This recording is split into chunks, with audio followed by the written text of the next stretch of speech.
Hello, my name is Mike Dowdy and I'm the Executive Director for Statewide Projects at the Capital Region BOCES, and I want to thank you for taking time to view this presentation. This is the presentation that we have been using at our statewide data convenings to gather information from the field on a statewide data system. So why are we here? I'm sure you've heard a lot about data and data systems as they relate to schools. And hopefully you're here because you're feeling a sense of urgency. Because when it comes to data and information gathering in our schools, we have so many challenges and opportunities. And that's what we're here to talk about and hopefully gather your feedback. We've always had challenges in our schools, societal issues, politics, things that make us take a hard look at what we're doing and how we're doing it, so we can best support our kids and families. In 1969, long before the internet and our modern day immediate access to information, people said the problem they were most worried about in our schools was lack of discipline. Then it was drugs. Then it was violence. And today it's financial support. Actually, today it's all those things and more, right? Our schools are the center of our society in many ways, which is why it's so important that we never stop trying to find better ways to do what we do. Our students don't have time for us to get bogged down by problems and challenges. They only have time for us to act efficiently and to the best of our abilities. They only have time for us to be constantly evaluating what we do, whatever our role in our school system, and to remain future focused. And the best way for us to do this is to rely on information that our students, our educators, our schools, our communities need to help our students succeed. We need to make sure that we know what the issues are, that we know what we're trying to solve, and that only then can we be confident that we are implementing the best solutions in our schools. Think about it. If you go to the doctor with a stomach ache, he or she is going to have to run some tests, gather information, before they tell you if it's just indigestion or if it's cancer, or if it's something in between. If they just go ahead and act on instinct, they can spend a whole lot of time and money and never actually fix the problem. Our children don't have time for that kind of approach in our schools. Our kids need us to know before we act. They need us to act efficiently and effectively because their education depends on it. So we're here today to talk about the best ways for us to do this in the educational sphere. How are we going to get better at gathering all of the information we need about our students, our staff, and our educational system to actually address some of these problems in a meaningful way? We asked some educators some of these questions, and here's what they said. Think about a physician when a doctor is sort of giving you a checkup, right? Every area that's checked is a data point. And the same thing with education. We use it in every way we possibly can to better inform us about our kids. We have different types of assessments that we do. We have universal screening. Then we have our formative assessments. And then we, of course, have the summative assessment of the New York State. We talk about the essential standards and what we expect students to know. And then we determine which students need enrichment because they've mastered the standards, which students need intervention, and which students would benefit from additional practice. We take a look at data again on these kind of concentric circles of cycles, right? There's stuff that we look at daily, there's stuff that we look at weekly, monthly, annually. In what way are students making appropriate progress? Data can be, a game changer in terms of thinking about the equity equation, right? So one of the things that we started doing, years ago, is we started breaking out, our suspension data and saying, here's how many black kids got suspended, here's how many white kids got suspended, here's how many kids with disabilities got suspended, and we now publish every quarter what the relative risk ratio is. Here's what our suspension data looks like, and our black kids have a relative risk ratio of this, our white kids have a relative risk ratio of this. Here's how many kids are reading on grade level or aren't reading on grade level and what the relative risk ratio is. We've been looking at course failures, within our senior high and the middle school, and looking at students by demographics and, is there a disproportionality in there? My son does go here and he's part of the collective responsibility model. And because of the way we are so focused and we have such targeted instruction based on essential standards, if a student is struggling with one standard, that is temporary. It's only until the next assessment. In the past, we would do a really good job of figuring out what the students that struggled need. Now we're also figuring out what students that just need more practice a little bit of support, or students that they have the skill, how can we extend their thinking? Every time we see children grow in the classroom, that is successful use of data. Because even if it's just anecdotal information that I'm gaining from what I know about my kids, and then providing a differentiated approach to instruction to move you forward, that's, I think, the difference between sort of, feeling around in the dark for the light switch, right? And using a flashlight to walk across the dark room.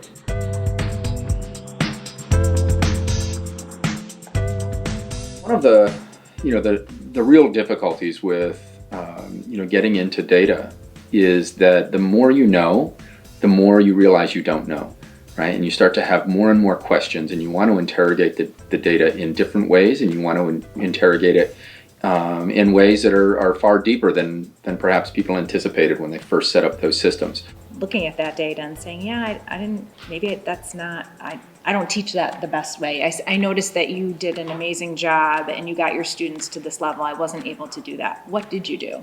And I'm just speaking in the academic realm. We have 5 different systems that we have to access to really understand what students' data shows. Things like dirty data sets, right? Information that's not accurate. Students' transiency. When children come to us from a different school district, we don't really know. Students moving in and out is a challenge that sometimes I think, like, does that challenge need to be there, and does that barrier need to be there? We still do it that old paper way where we wait for that fax of that transfer request to come, and then we gather all our files and then we fax it over, and we do it one kid at a time, even though we know all 3 kids in the family have moved. Parents fill out the paperwork and they check off a box that whether they have an IEP or not, and then we ask for that second set of documents. And sometimes if they don't check off the box, we never know that they have one until 2 weeks after they've already been in a class. There's just never enough time. We could meet for hours if we needed to. We have 40 minutes once a week to discuss student assessments. Yeah, so much time in the past has been spent on actually analyzing the assessment versus where do we go next. Yeah. Mm-hmm. So it's like we spend a lot of time on the here's what, but now the so what and now what are the pieces that we run out of time. And that's the most crucial piece. Similarly, high-stakes standardized assessments, New York State assessments, information that comes out in August. It's not helping anybody. Right? It's given us a sense of where children were performing at a particular day and time, but in terms of in real time being able to alter instruction and assist and make changes to help a child grow, it's not. Also, it's 3 months late. So now not only was that child having difficulty in that particular standard area during the academic year, but there's also been 3 months of down, or 2.5 months of downtime now.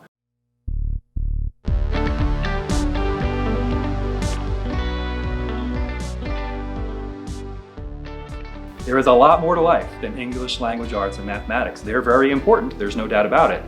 But there is a whole host of information related to social studies and science and technology, arts and athletics and community service and civics, and all of these, right, sort of constitute what's an important public education. Teachers work magic in classrooms every day, and really, really great teachers are really, really great magicians because they're able to give so many disparate people what they need and move them all forward simultaneously. So if we were able to put together a platform that would provide them with information in real time that would be holistically useful, more than just English, language arts, and mathematics, I think we would really be moving ahead. But it would be wonderful to be able to have all those other pieces of data at our fingertips to tell the whole story and the true picture of a child versus just a summative assessment that New York State puts out that is very academically based. You really do need to have the full picture of data before you can make decisions about students. The really big piece as we in schools, come to grips with the notion that, we are just one of many institutions that sit within a community. And the better we're able to share and integrate information and data with other agencies, the better off the community as a whole is going to be at serving the population. And so how is it that we can integrate our data with county health systems, with pediatricians, with other service providers and other clinicians in the community in a way that is not violating confidentiality of children, of patients, and all of those kinds of things.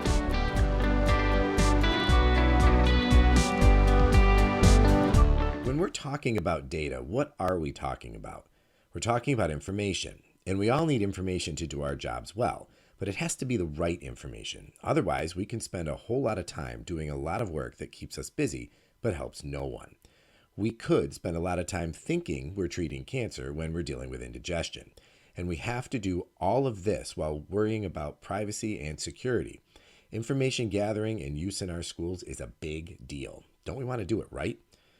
ESSA provides us with an opportunity because there are new expectations for how we measure progress and set indicators. There are new expectations for what improvement will look like. There is an expectation to work smarter. There is an expectation that we all go from thinking we are doing the right things for our kids to knowing we are doing the right things for our kids. And it is the knowing that is so important. It is the knowing that our kids and their future require of us. Whether you are a parent, a teacher, an administrator, an after-school program provider, or an education advocate, you spend a lot of time working on our schools. And you do that work based on information you have collected or information someone else has provided to you. You are concerned about security. You are concerned about too much information or irrelevant information being collected by our schools. This is why today we want you to think about what this whole process should look like.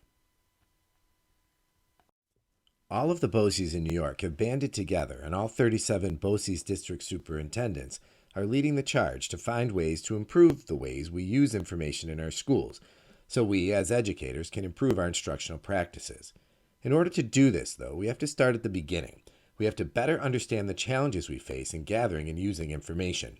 And that's where you come in. Think of this as data gathering for our educational leaders who are looking for ways to solve the problems that surround information collection and data systems in our schools. We're holding meetings around the state at which educators and other important stakeholders are gathering to weigh in on this topic. We need to hear from you a little bit about your experiences, your frustrations, but also what you see as possible solutions. That's what this is about, to talk about problems and possible solutions. But before we do that, let's take a minute to think about exactly what we're talking about here. When we talk about a data system, we are actually talking about multiple systems. Systems that may or may not talk to each other. Systems that were built and exist for very different reasons. Right now, we collect a lot of information for compliance purposes because the government told us we had to in order to be accountable. This is information that is collected and sent in a very manual way, I might add, to the state and sometimes federal level. Is this all of the data that we have in our schools? No, and it is typically shared in the aggregate, meaning information is shared about whole schools or districts versus individual students. But we have a lot of other information that we need in order for our schools to operate effectively. Food service and transportation data, athletics information, and there are our systems that don't necessarily deal with student information, but certainly staff, substitute data, business operations, board operations. This chart shows the number of data systems and services currently offered by our regional information centers. I'll talk about the RICs shortly. Not only are there 34 different categories of systems, but within each category there are multiple different types of services that districts can choose from. For example, across New York State, school districts are using at least 7 different student management systems, as many as 14 different data analysis services. And these are just the systems we know about. At the local level, many of you know, schools are using all different kinds of information gathering systems. Some are technical, but others are manual and paper-based. We're all over the place. There is virtually no consistency, and when that is the case, you end up with a process that is time-consuming and labor-intensive. You end up with a lot of room for error and a web of systems that, frankly, isn't that helpful when you consider how time-consuming it is, or when you consider the fact that students change schools or districts sometimes. What we have now is something that is pieced together and, again, is, in many cases, built for compliance purposes. We are unable to predict much of anything, but even worse, the information we have tends to be post-mortem. Very often, you aren't getting your hands on the most important information, what you really need to make decisions, until long after it would have been helpful. And then there's this. In this day and age of ransomware and hackers, as well as concerns surrounding the misuse of information about our students, data privacy, security, and responsible data use are more important than ever. Any system we use to collect or store student data needs to be carefully scrutinized, and a series of safeguards must be in place to protect our kids as well as our staff. Any district that works with a regional information center knows this well because the RICs do just that. working with not only vendors, but also the state education department to make sure any agreement with a company for data collection and storage meets state and federal privacy laws. Any collection of student or staff data needs to be purposeful and carefully considered. Otherwise, everyone involved is at risk. Which is why this system, or web of systems we currently have in place, needs to be carefully reviewed and reconsidered, and quickly. So just a quick time out for a second. Do you know what a BOCES is? What about a regional information center? Because that's going to be key here. In 1948, the New York State Legislature created Boards of Cooperative Educational Services, or BOCES, to provide shared educational programs and services to school districts within the state. Today, there are 37 BOCES that are partnering with nearly all of the state school districts to help meet students' evolving educational needs through cost-effective and relevant programs. Note that the Big Five city school districts, New York City, Buffalo, Rochester, Yonkers, and Syracuse, do not currently belong to a BOCES. The idea is that the BOCES network is capable of offering cost-effective services to schools across the state. Within those 37 BOCES, there are 12 regional information centers, or RICs, meaning that each RIC serves several BOCES and their component school districts within their region. RICs offer a variety of administrative and classroom services and tools in the areas of data analysis, technology integration, and support. The BOCES RIC system is the group conducting this work, working with the local school districts to identify problems, roadblocks, opportunities, and solutions that surround our educational data system here in New York. I'd be remiss if I told you that no thought had already gone into this work prior to you viewing this presentation today. Visioning work on this topic actually started last summer when the district superintendents from the 37 BOCES got together and thought about information they believe would be helpful to have in our schools. We've also talked to educators from around the state to hear a little bit about what they are currently doing, and now we will have your input. So what's next? What happens after this presentation? The BOCES district superintendents will review your feedback. They will work together with the directors of the regional information centers to think about what steps are reasonable given what you and those attending the other meetings, just like this, have said. If you already have everything you need in the way that you need it, great. It means that our RICs have done a great job. If there are other things that would be helpful to you, we want to hear that too. On this slide, you can see the areas that we focused on during our facilitated group discussions during the in-person meetings. And this information was gathered and will be shared with the district superintendents. You have an opportunity to join this conversation using a platform called Thought Exchange. If you follow the directions on this slide, you can join in that conversation and add to the information that is being collected and will be reviewed by the BOCES district superintendents and the directors of the regional information centers.